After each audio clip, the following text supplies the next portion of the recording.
अब क्वेश्चन के पहले पार्ट में हमने रिवैल्यूएशन देख लिया। अब पार्टनर्स कैपिटल अकाउंट बनाने से पहले, करंट अकाउंट से पहले हम न्यू प्रॉफिट शेयर रेशियो और गुडविल की वैल्यूएशन कर लेते हैं, जो कि इसमें यूज़ होने वाली है। पहले बात करते हैं न्यू सैक्रिफाइसिंग रेशियो या गेनिंग रेशियो की। तो यहाँ पे देखो, ये आपकी ओल्ड रेशियो दे रखी है और ये न्यू रेशियो। तो ए और बी की सैक्रिफाइसिंग रेशियो कैलकुलेट कर लेते हैं। तो ए और बी की जो ओल्ड रेशियो है वो ये है 3/5 और 2/5, और न्यू रेशियो जो दे रखी है वो ये दे रखी है 4:3:2। तो ये होगी 4/9 और 3/9। इसको हम कैलकुलेट करें एलसीएम लेके तो 45 आता है, और ये 27 माइनस 20 अगर कह रहे हैं तो ये 7/45 आता है। इसको कैलकुलेट करें तो इसका एलसीएम को मल्टीप्लाई करते हैं। 45, 9 को 2 से करा 18 और 5 को 3 से करा 15, तो 18 माइनस 15 3। तो शॉर्ट में मैंने कर दिया। यहाँ पे हमारी सैक्रिफाइसिंग रेशियो आ गई 7:3। ए और बी जो सैक्रिफाइस कर रहे हैं। ये तो पहला पार्ट हो गया। सेकंड पार्ट हम गुडविल की वैल्यूएशन करते हैं। तो गुडविल ऑफ द फर्म, जो गुडविल ऑफ द फर्म है वो क्या है, 3 साल के एवरेज का ट्वाइस। और 3 साल कितना दे रखा है, 1,50,000 plus 1,30,000 plus 1,25,000 divide by 3 multiply by 2। 3 साल का जो प्रॉफिट है, ये जो प्रॉफिट दे रखा है आपको, इनको डिवाइड बाय 2 करके निकाला। तो गुडविल ऑफ द फर्म आ गई 2,70,000।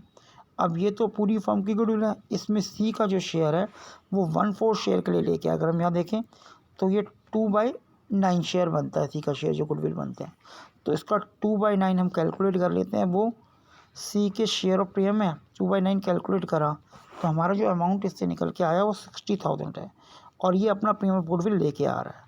तो ये 60,000 ए और बी में जो बचेगा वो 7:3 रेशियो में बटेगा। तो यहाँ से हमने कैलकुलेट किया कि सैक्रिफाइसिंग रेशियो क्या है और गुडविल कितनी निकली है फर्म की, और ये गुडविल निकली सी की, जो सी कैश लेके आ रहा है।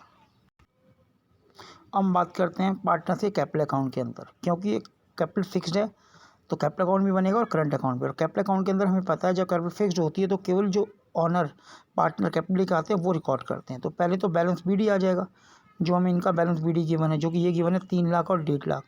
तो इसका 3 लाख आ गया, इसका 1.5 लाख आ गया। और यहाँ पे बैंक करके जो सी अपनी कैपिटल लेके आ रहा है, केवल बैंक करके वो अमाउंट आएगा जो कि ये दे रखा है आपको 1 लाख। 1 लाख यहाँ पे आ जाएगा। इसके अंदर और कुछ नहीं आने वाला, क्योंकि ऑलरेडी हमें पता है अगर कैपिटल फिक्स्ड होती है तो कैपिटल अकाउंट के अंदर केवल जो मालिक पैसा लाता है, पार्टनर जो पैसा लाता है वो आता है। तो इसका बैलेंस सीडी यहाँ निकल के कितना आ जाएगा, 3 लाख, 1,50,000 और 1 लाख। ये बैलेंस हमारी बैलेंस शीट में आ जाएगा और कैपिटल के अंदर और कोई चीज़ नहीं आने वाली। अब पार्टनर्स करंट अकाउंट के अंदर आ जाते हैं कि भाई पार्टनर्स करंट अकाउंट कैसे बनेगा। सबसे पहले यहीं पे इनका बैलेंस बीडी आएगा, जो बैलेंस बीडी हमारी ओल्ड बैलेंस शीट के अंदर ये बने बाय बैलेंस बीडी 50,000 और 10,000। तो ये ए का अकाउंट हो गया, ये बी का अकाउंट हो गया और ये सी का। तो यहाँ पे 50,000 आ गया बैलेंस बीडी ए का, और 10,000 आ गया बी का।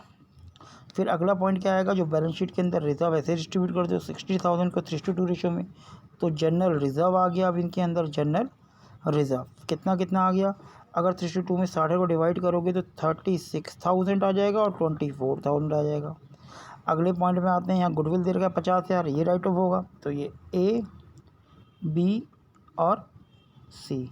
तो यहाँ पे आपका 2 गुडविल आ गई, जो ए और बी में डिस्ट्रीब्यूट हो जाएगी। कितनी, 30,000 और 20,000। फिर ए इन्वेस्टमेंट टेक ऑफ कर रहा था, वो भी आएगा। 2 इन्वेस्टमेंट जो ले गया था कितने की, 30,000 की। उसके बाद रीवैल्यूएशन 30,000 डेबिट है। फिर रीवैल्यूएशन का लॉस भी आएगा, 2 रीवैल्यूएशन जो हमें लॉस हुआ था, जो कि हमने रीवैल्यूएशन अकाउंट के अंदर निकाला था, जो क्या निकल के आया था 17,100 और 11,400। यहाँ फिगर ध्यान रखना बेटा, मैं शॉर्ट में लिख रहा हूँ, आपको पूरा लिखना पड़ेगा। और क्या देखें, और क्या था, हाँ यहाँ पे जो प्रीमियम फॉर गुडविल आया, प्रीमियम फॉर गुडविल जो डिस्ट्रीब्यूट हुई थी उन दोनों पार्टनर में, उनके सैक्रिफाइसिंग रेशो में हमने देखा था कि हमारी जो गुडविल निकल के आई थी वो 60,000 आई थी, और वो जो उनको डिस्ट्रीब्यूट होगी 7:3 रेशो में, जो सैक्रिफाइसिंग रेशो कितनी आई थी 7:3, और गुडविल आई थी 60,000, तो 60,000 को 3 रेशो डिवाइड करोगे तो ये आ जाएगा 42,000 सॉरी, और 18,000 ये आ जाएगा। उसके बाद ए ने रिवोल्यूशन का एक्सपेंस पे किया था, तो ए का रिवोल्यूशन एक्सपेंस यहाँ पे आ जाएगा 5,000। अब क्वेश्चन ये भी कह रहा था कि जितनी उन्हें गुडविल मिली है उन्होंने आधी विड्रॉ कर दी, आधी विड्रॉ कर दिया, तो बैंक के नाम से 42 का हाफ और 18 का हाफ, ये हाफ आ जाएगा 21,000 और 9,000। अब इसमें सी के करंट अकाउंट को बनाने की ज़रूरत नहीं थी, क्योंकि तो कोई ट्रीटमेंट नहीं की थी, मैंने गलती से बना दी, कोई ज़रूरत ही नहीं पड़ी। अब इसको क्लोज कर दो। सी का करंट अकाउंट तभी बनता अगर वो कोई गुडविल लेके नहीं आता। अब यहाँ का इसका हमने टोटल किया अगर ए का, तो ए का जो टोटल निकल के आया वो आया 1,33,000 और बी का टोटल आया 52,000। इसमें जब हमने लेस किया तो बैलेंस सी डी जो निकल के आया यहाँ पे वो इसका आया 34,900 और इसका आया 11,600। तो ये बी का बैलेंस है और ये ए का बैलेंस है करंट अकाउंट का। तो इस तरह से हम पार्टनर्स का करंट अकाउंट बनाएंगे।